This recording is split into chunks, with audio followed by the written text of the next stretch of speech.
You need glasses to find out these little guys over there. All right, so next speaker is going to be Dr. Lance Osborne. He's going to talk about management, challenge in scale insect management with emphasis on armor scale. Thank you, Dr. Osborne. Thank you. I appreciate the opportunity. I have a number of co-authors. You've met Dr. Ahmed and Dr. Rhoda, myself and Cindy McKenzie, and Dr. Rorig. Whoops, this is not. Okay, obviously this is a potential threat. We're seeing that it's mainly on palms, but it did pique everybody's interest initially because it was found on 24 families and 49 genera, including many important ornamentals and several fruit crops. Luckily, that has died down a little bit, at least the worry. We're mainly seeing it on palms, and in some cases, like Dr. Rhoda just mentioned, it's not really causing significant damage. One of the most important things when it comes to management and control is scouting. We can't emphasize that any more than this slide does. You have to have a scouting program, and with this particular pest, you really do need a good set of hand lenses. Now, I recommend you're going to have to spend some money to get a good one, so you can really look at these small insects. I usually have a 10x to a 20x Bosch and Lom. They do make a difference. They're really worth the extra price that you might have to pay. You can get them through a lot of different places. Identification, just like Z was mentioning, is important so that you know what you're dealing with. Each of these scales might have a different complex of natural enemies or have a different sensitivity to various pesticides. So you really, again, need to know what you're dealing with, and particularly being in a wholesale nursery, if you have one scale, you don't really have to worry that much about being quarantined or have regulatory issues. But if it's a Phantasma scale, initially there was significant quarantines placed on you. You couldn't ship plant material that was infested. I don't think they've relaxed that. Z went over a little bit about scales and mealybugs that I think it's important, or soft scales and hard scales. I think it's important to reiterate because it makes a difference in managing these pests. Again, you have the plant. These insects are feeding by inserting their mouth parts into the plant tissue. They feed in different spots, okay, which is important. The soft scales feed in one area, and the hard scales feed in another, or armored scales. In general, they lay their eggs underneath these tests or these coverings, and mealybugs are covered with a white waxy material. They're very closely related, but they don't have a covering over them similar to the soft and the armored scales. The soft scales, the damage they cause, and the symptoms are a little bit different than what you will see with the armored scales. They feed on the phloem and sap. They produce honeydew because they remove so much material from the plant that they can't utilize it all, and most of the sugary waste go out the back end in the form of honeydew. That's usually the first signs of that you have something going on. You'll see the leaves become shiny and sticky. As they start to age, those residues have a black sooty mold growing on them. This would be what you see with soft scales and mealybugs and a few other insects. You'll see a general decline in the unhealthy or plant. They're not growing very well, so there's something going on, and you have to look a little bit closer. Environmental stress from lack of water, high temperatures can intensify the scale feeding injury and make the damage more obvious. Okay, I'm going to talk about soft scales, and basically the difference, and you need to be able to see this in the field, is you have to pry them up. You can use your fingernail or a pen or something, and when you when you lift them up, you don't see the body of anything underneath it. Okay, the whole insect comes up as an integral part of the waxy covering. Here's a different kind of scale. You can see there's nothing there, but when you squash it, you will get body fluids, and that's the way you tell they're alive or dead. When you have dead insects and you spray, they don't fall off the plant. Okay, so they will stay covering the plant, and you don't know whether you've killed them or not, either by spraying them with chemicals or with the biological control agent. So you need to be able to ascertain and evaluate what's going on the plant. So again, you don't know whether your sprays are effective or whether there's enough biological control going on to let you wait longer and maybe not even have to spray. Sometimes when you pop there's a soft scale, when you pop it over, you don't really see anything underneath, and you can see as it's moving it around, there's something inside there that's been hit by a small wasp. So there's a parasitoid inside there. Now, obviously, where I got these things, there was a zoo going on. There's mites that are probably just feeding on the honeydew or the sooty mold, in this case, because it's a soft scale. Sometimes when you pop over the test or the covering of these soft scales, you will see, in this case, the eggs on the underside of where the scale was. You can see some probably first instar crawlers as well. Here's the honeydew with an egg or so, but you don't see the insect body on the underside of the leaf or underside of the removed scale. Okay, our hard scales, which we're concentrating on today, again, a little bit of a schematic and a review, but this is, you get the crawler. When they first settle down, they have what they call the white cap stage in certain species. And then it's kind of like the layers of the tree. As they molt, they add more layers to it until they become an adult female. And you can see this image, the adult body underneath the scale here, or they go the other route and go through complete metamorphosis. A lot of times underneath these scales, you will see the eggs or crawlers or some living form that's going to cause you some problems. Okay. Armored scale insects usually feed on the parenchymal cells or vascular bundle tissues, which is different than that of mealybugs and soft scales. So the quality of the material they're removing from the plant is different. And it isn't high in carbohydrates as the material that the mealybugs and soft scales are removing. So their excrement, really, they don't produce honeydew, and therefore no sooty mold. So that's one way to tell these things apart. The damage, you get yellowing of the leaves, you can get leaf drop, discoloration at the feeding site, aesthetic damage by the presence of the scales, loss of plant vigor, and stunting of the host, and even death in some cases. This is Florida red scale. It's got this round and circular, and you can see the various basically cast skins as they molt and develop. You can see a crawler right here near the edge. Just another shot in the same insect. You can see that as these feed on the leaf tissue, their mouth parts go out into the tissue, and you can see these yellow streaks, which is the result of them feeding. A different kind of, what's going on here? You can see a different kind of scales, similar sort of damage.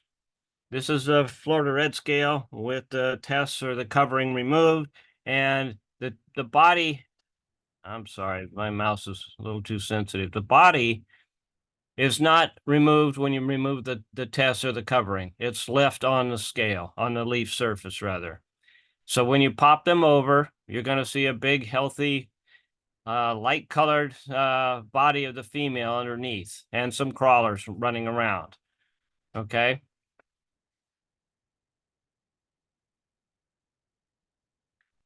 It's not cooperating here. Okay. Here's an older scale. These are dead scales underneath. Sometimes that's what you might see with a predator. This has a round circular hole, so it's been killed by a parasitoid, and there's a parasitized scale underneath. Additionally, the susceptibility to insecticides is further decreased because this is what Z talked about as being a pupillarial species. The adult females are encased within the second instar shed of the skin. It's hard to tell if they're alive or dead without using a hand lens.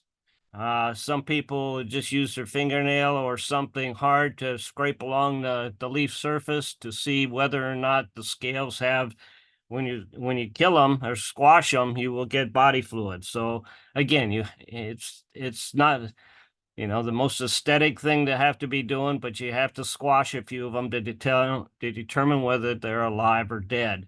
Just looking at color doesn't really make a difference to tell you enough. Not all the things that you're going to see stuck on the leaves are insects. In this particular case, it's a shotgun fungus. It looks like a scale for all intents and purposes, but when you flip them over, you're not going to see anything.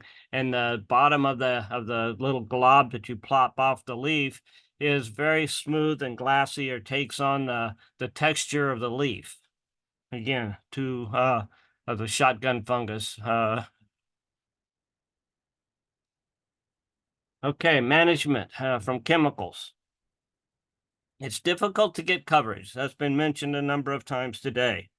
And this is one insect that's probably more difficult than any others that I've had to deal with from the standpoint of trying to get pesticides or the chemicals to them to control them. You can have so many scales on the leaf that one can be protecting the other. So at the bottom of the pile of scales on this leaf, you're going to have a hard time not only getting through the scale insect that you're trying to kill, but you have to go through all the other ones that are on top of it.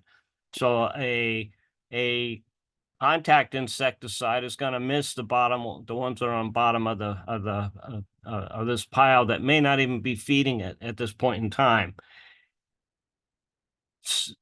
Those systemics aren't going to get the ones that are on the top, and the contact insecticides are not going to get the ones on the bottom. So you really have to use, in many cases, I think, two different compounds.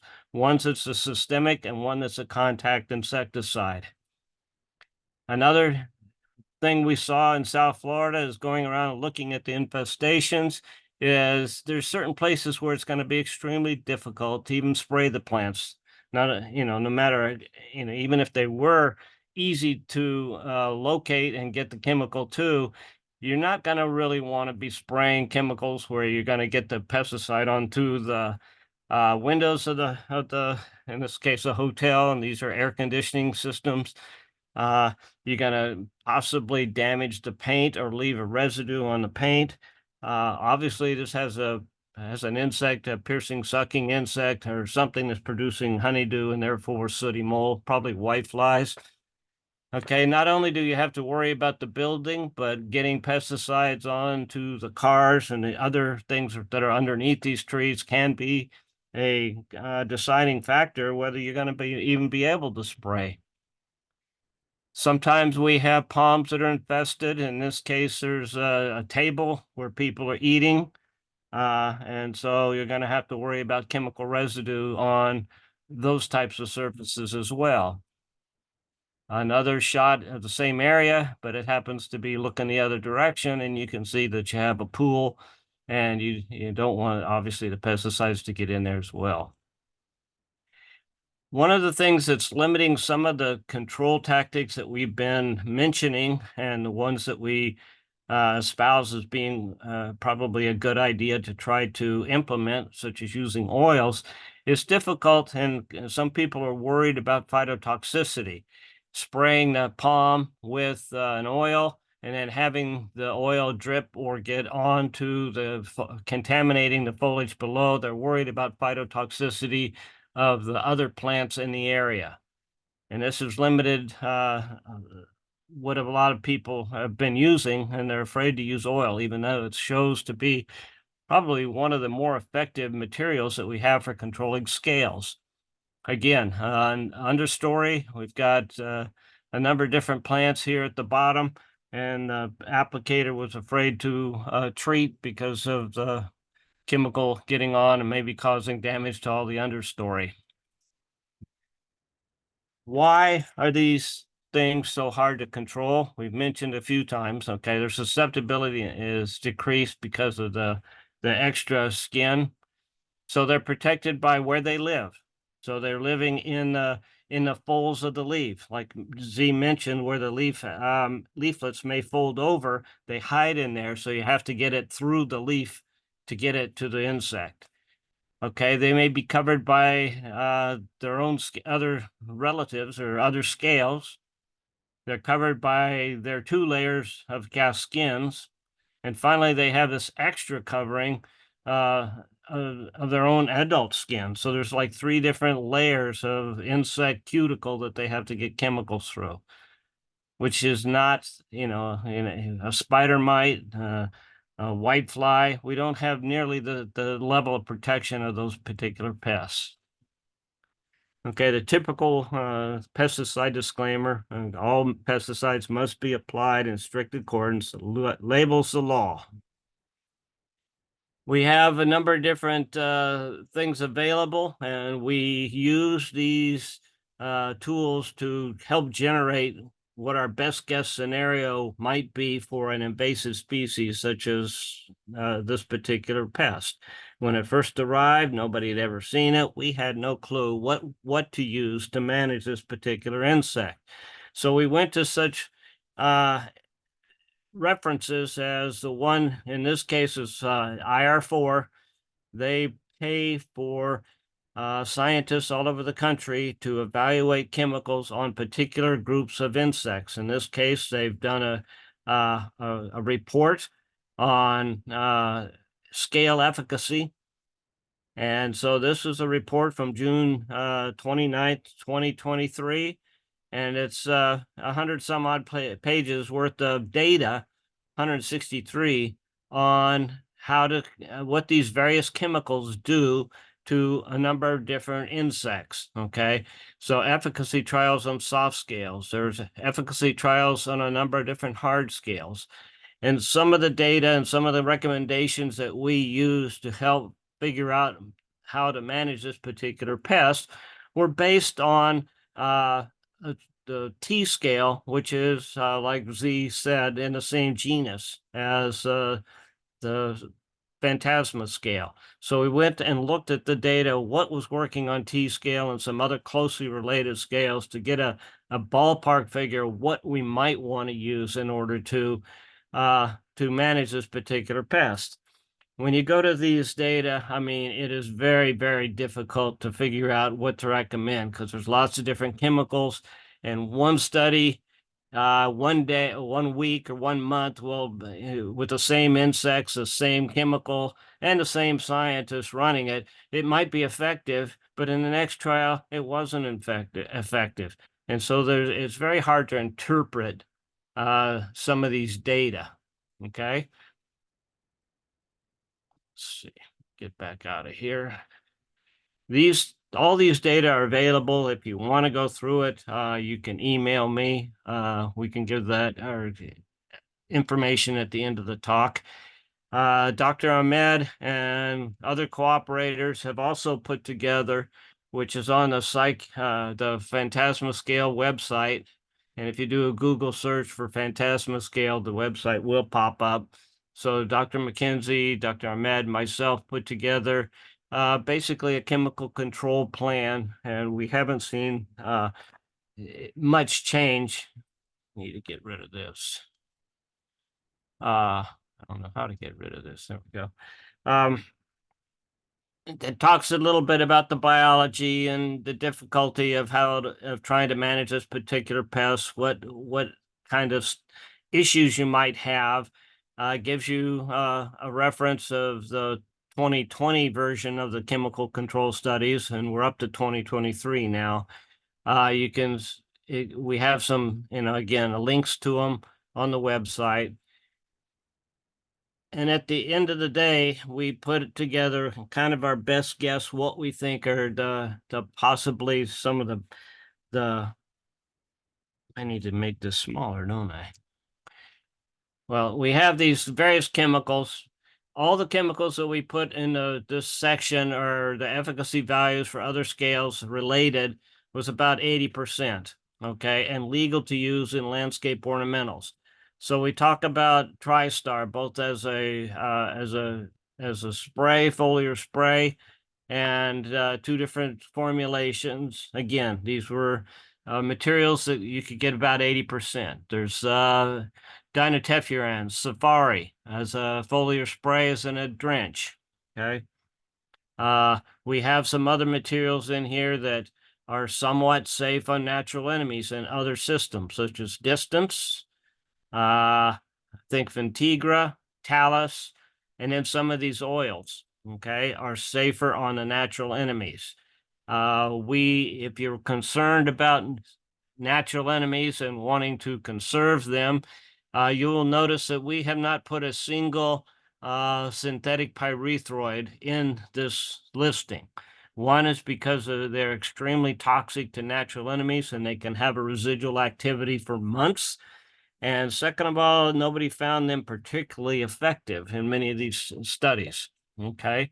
We use bifenthrin to spray our colonies of pest insects so that we kill all the natural enemies and we can actually rear them. That's one of the hardest parts of my job is trying to rear enough insects to try killing them and running studies on them. And we can't afford to have natural enemies in them in our colonies. So we constantly spray them with bifenthrin, which kills the natural enemies and in many cases has little to no impact on the pests.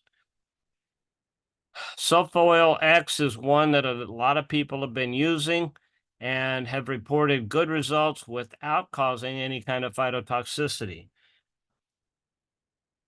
This, like I said, this table is available on our website. Here it is. Basically, you can see now there are some other materials that are registered, but they're not registered for landscape ornamentals. So for commercial nurseries, if the scale were to appear in those situations, these materials could be used. Some newer materials and that have efficacy. Okay, things to be aware of. Systemic insecticides can provide variable and sporadic control. We found that out when we were dealing with rugose spiraling whitefly and Burmesia in the landscape, that if you didn't apply it by following very closely the labeled directions to remove the mulch, and so you have your drenches can get to the soil surface and get to the root system and therefore become systemic. To use the proper materials for trunk sprays. It's also, again, we had, if the plants were not moving water, for example, if there was too much water and the soil was waterlogged, or if they were in water stress and they hadn't been watered enough and it's not moving the fluids up into the top of the plants, we just didn't get good control. Poor timing of contact insecticide applications can also lead to little or no control. We're trying to aim our chemicals at crawler stages, which are the most susceptible. And if there aren't many crawlers and they're all protected under these coverings, a contact insecticide is not going to have much of an impact in many cases, unless it has a long residual activity. Insecticide applications can disrupt the conservation of resident natural enemies, and in some cases, certain pesticides have been shown to cause the pest insect or pest mites to actually reproduce at a greater rate, and therefore causing even more problems than if they hadn't treated. Incomplete coverage of contact insecticide applications can lead to the scales proliferating, which simply means that if you don't kill them all, I mean, and you've killed off the natural enemies, you're going to have more of a problem. You have to be aware that a resurgence of armored scale populations can occur to reinfestations of sprayed foliage from crawlers and other foliage nearby. Okay, crawlers can be airborne. They can be contaminate people and their clothing. They can hitchhike on other animals, and so they can get around very easily, and that's how they're spreading. When you're scouting, you need to look for eggs and crawlers because these are the stages that you're really trying to aim your control at. Okay, you need to determine when a large population of scales are in the crawler stage, which means going out with the hand lens and removing the scales or trying to see what's underneath those hard coverings and whether or not there's an active population or not. You do need a hand lens. Okay. There are some techniques that people use by taking double-sided sticky tape and putting it on the leaf surface and then coming back and looking at that piece of tape to see whether or not crawlers are stuck to it, to try to gauge whether or not you're having a hatch and the appropriate timing is coming up for applying contact insecticides. Again, we've mentioned oils, and it's a little bit frustrating for some of us that we try to get people to use the oils and they're afraid to do it. We even have lots of growers nowadays dipping plant material cuttings, which are very vulnerable to damage, but they're dipping them in oils to manage infestations of various pests. And so we do know that it's safe in many cases. You just need to follow the label instructions, talk to the company that produces the compound or the particular oil to get any kind of safety information as possible. Phytos, again, has been a major concern, but there are a few large landscape management companies that have research teams that they employ to evaluate some of this, and they've had little to no impact using certain oils. Again, follow labeled instructions, test for phyto if you have the ability to. Just treat this one or two plants underneath the crop or the palms that you want to treat. Get permission, obviously, from the homeowners to see if you can do that, or the HMOs, or not HMOs, but homeowners association, because you don't, obviously, you just don't want to cause problems. Okay, management of chemical control in the landscape. Is it sustainable? This is a question that a lot of us are struggling with. In many cases, I'm not really sure for certain species if it is sustainable. We don't have a lot of tools, and if everybody's using the same compound to manage a particular pest, we're either going to have resistance or have some other issues and maybe lose those compounds for use in the landscape. Biological control, I think that's something that we have to take a lot more seriously. We have to figure out ways that we can get these natural enemies to be conserved, ways to augment them, whether we can figure out ways to mass rear them or provide them to the industry. Just because there's one that's available commercially, and we need to see if we can figure out how to make some of the other ones readily available, whether it's through university intervention or getting some companies to actually mass produce them. The father of biological control and IPM in the United States, Carl Huffaker, basically said that when we kill off the natural enemies of a pest, we inherit their work, which is where we're at right now with some of these major invasive species. What would I do? Well, first, I would require any company that wants my business, if I'm trying to negotiate with somebody to spray my trees, or if I'm in a homeowners association, I'm looking for a company to treat all of my properties. I'm going to want them to provide samples from some of the trees that I don't have access to, and they want to charge me to treat.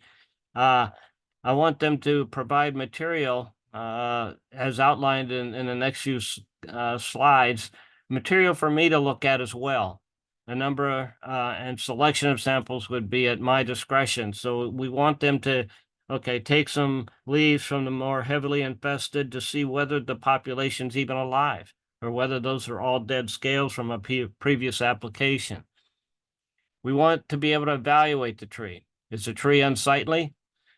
I would consult an arborist to see if the damaged and infested material can be pruned away and removed without harming the health of the plant. I would want to know what percentage of the scales are alive on the remaining fronds or leaves. Sometimes a large portion are dead from either previous treatment, biological controls, or some other factor. And I want to know if are there biological controls present in any kind of numbers on the remaining plant material. And then I'd want to decide, does the infestation appear to be getting worse, or is it stable or declining, as was mentioned by Dr. Rhoda? You want to try to monitor the same area over time. I know it sounds like a lot, but when you start talking about $30,000 or $40,000 for a treatment of a particular landscape, in a homeowners by the homeowners association, it's worthwhile, in my estimation, to try generating some of this information and make an informed decision. Can it be left alone until another evaluation is made? So put off a decision for maybe 4 months, 6 months, whatever, depending on the severity. If it's really bad, if not, do you want to nuke it? Which means bring out the systemics and the contact insecticides, irrespective of what, whether there's natural enemies. You want to knock the population down as hard and as quickly as possible. Do you want to treat with softer chemicals like oil, distance, or talus to conserve natural enemies? If yes, what you really don't want to use is a synthetic pyrethroid, because they can stay active on the tree for months. Do you see any crawlers and eggs? Best time to apply is when those are present. If you are going to use a systemic, is the plant actively growing and moving fluids? And then you need to reevaluate after you make some kind of treatment to the plants. And with that, I'm done, and I think we can field questions.